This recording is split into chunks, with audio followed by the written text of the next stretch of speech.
আসসালামাইকুম, আশা করি সকলেই ভালো আছেন। এই মুহূর্তে আমরা অনেক দূর দূরান্ত চলে আসছি, প্রায় আসতে যাইতে 50 কিলোমিটার আমাদের লালমোহন থেকে।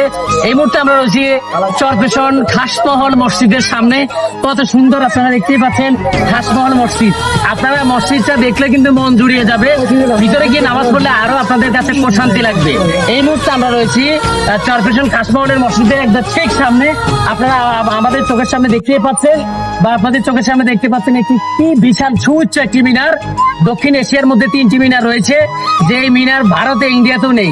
এই মিনারটি আমাদের এই প্রত্যন্ত অঞ্চল ভোলা জেলাতে রয়েছে। আপনারা দূর দূরান্ত থেকে যারা ঘুরতে আসবেন তারা চলে আসতে পারেন ভোলা জেলায় এমন একটি মনোরম পরিবেশে। এখানে আসলে আপনাদের আসলে প্রশান্তি লাগবে। পাশে একটা স্কোয়ার রয়েছে, সেখানে গেলেও আপনারা খুব সুন্দরভাবে আড্ডা দিতে পারবেন।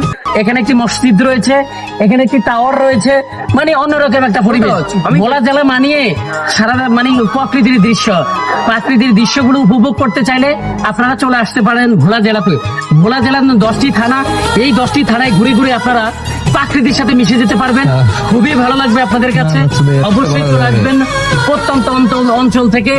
বাংলাদেশের অনেক জেলা রয়েছে, আপনারা সবাই জানেন, কিন্তু ভোলা জেলাকে সবাই নদীমাতৃক একটি জেলা হিসেবে চিনে, কিন্তু আসলে আমরা অন্যান্য মানুষের চাইতে আর কি খুব ভালো আছি।